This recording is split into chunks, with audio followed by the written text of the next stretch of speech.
Hello, vlog time. Ang ganda ko kasi dito sa ng appearance ko sa screen today kasi may ring light, tapos medyo may kilay pa ako.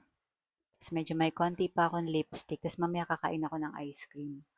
Wala lang, gusto ko lang mag-ice cream kasi reject na naman ako. Na-reject na naman ako for the 7,000th time in my life. Pero okay lang, siguro ganun talaga. Ako am princess of rejection. Na-reject ko kaagad yung sarili ko. Anyway, ayun lang. Um,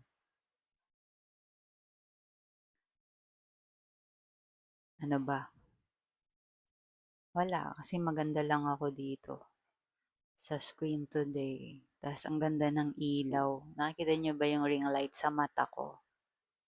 Nakikita niyo ba yung ring light sa salamin ko? Kasi nag-apply ako sa mga ESL companies. Mag-a-apply ako bilang part-time ESL teacher. Kasi mahilig ako mag-English-English. Mahilig ako mag-English-English dati pa, nung college pa ako, yun na yun talaga yung gusto ko. Pero dahil for practical reasons, tinapos ko yung accountancy, na-survive ko yung accountancy. Na-survive ko yung accountancy. Um, Tapos pagka-graduate ko ng college, ang tapang ko pa mag-take ng board exam. Siyempre, hindi naman ako pumasa kasi ano lang naman yun. May nanghikayat lang sa akin mag-take ng board exam. Hindi dahil talagang passion ko maging accountant. Hindi ko passion maging accountant. Although grateful ako sa lahat naman ng naging trabaho ko, nagamit ko yung natutunan ko sa accounting nung college. At grateful naman ako sa lahat ng maganda ng mga naging work ko. Dahil, uh, syempre sumahod ako at yung sahod ko, pambili ng pambuhay ko sa sarili ko at konting tulong sa family. Okay naman, pero hindi talaga yung accounting ang passion ko sa buhay.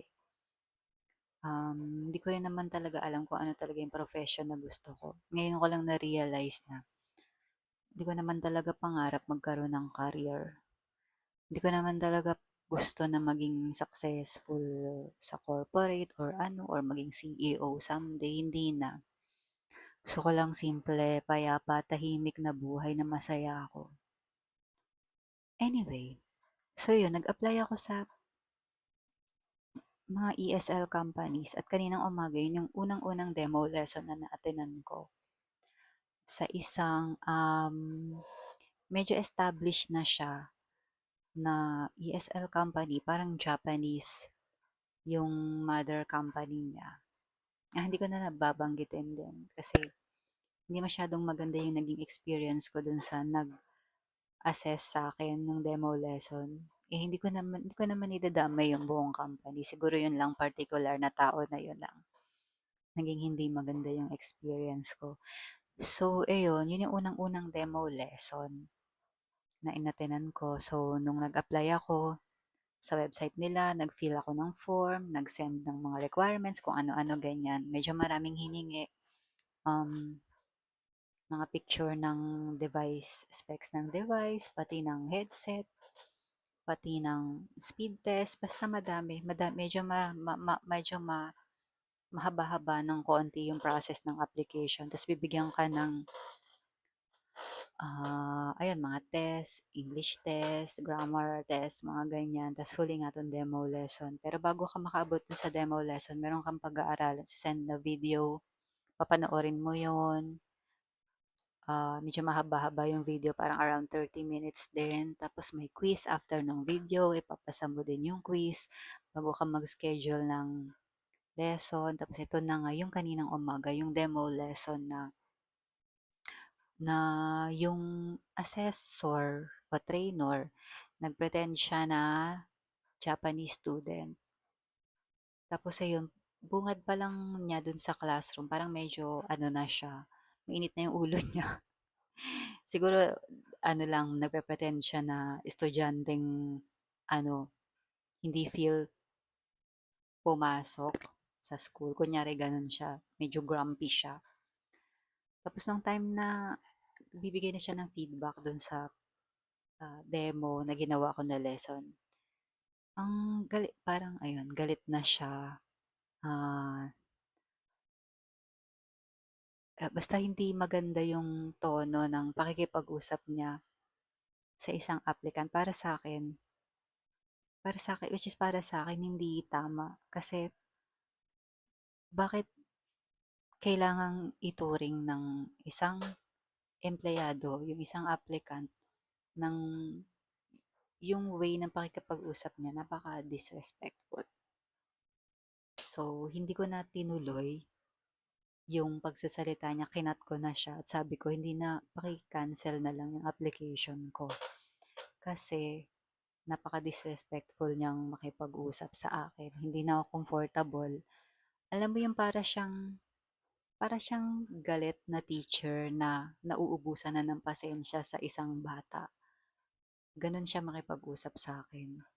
Imaginein mo yung masungit mong teacher nung grade 1 ka, tapos tinuturuan ka ng halimbawa ng division na 5 digits, tapos hindi mo makuha-kuha. Ganon yung level ng ng ng, ng iritan niya kanina.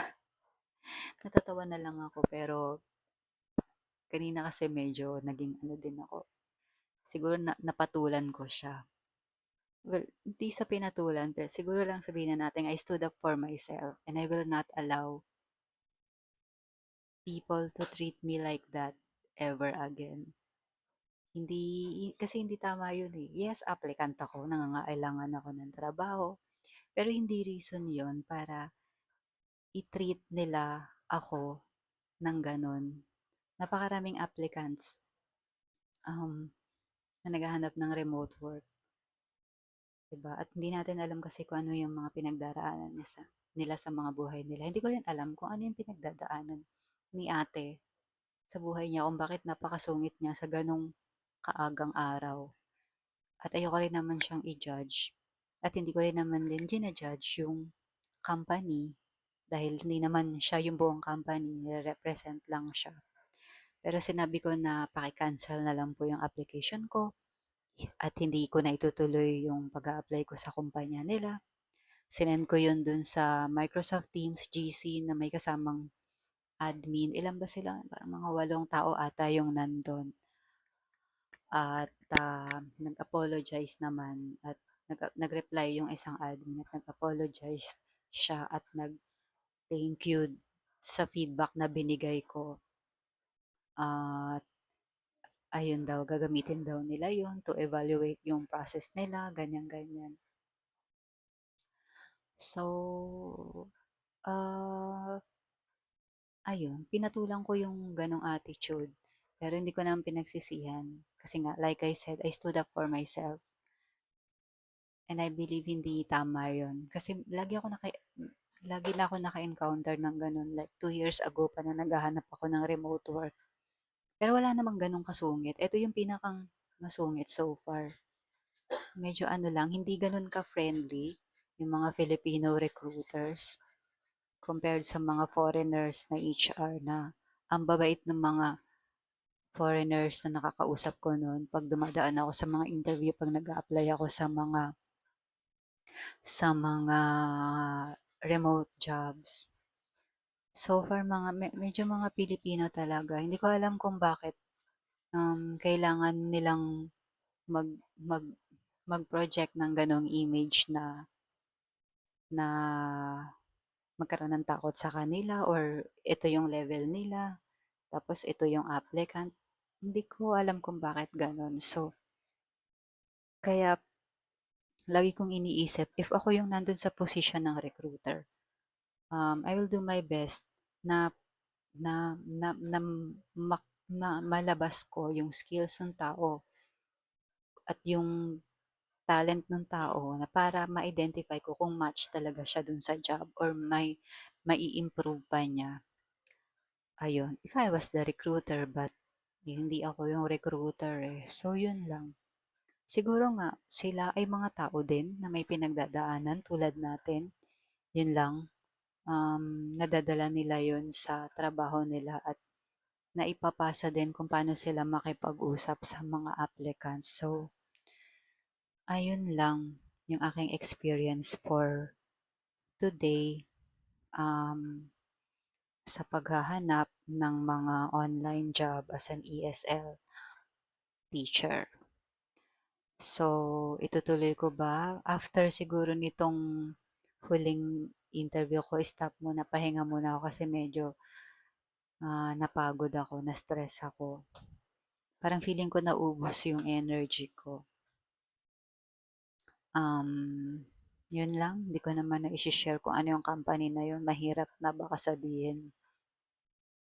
Pero kung kayo naghahanap ng remote works, um, hopefully, ma-share nyo din yung mga struggles na na-encounter nyo.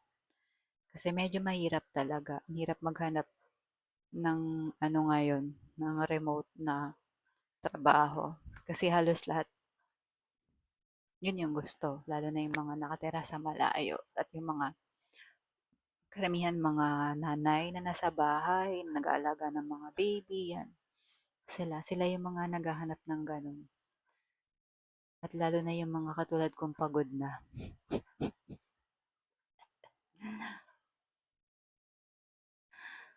So, yun lang for today's video log. Sobrang ganda ko dito sa ring light na to. Until next video, self, bye-bye!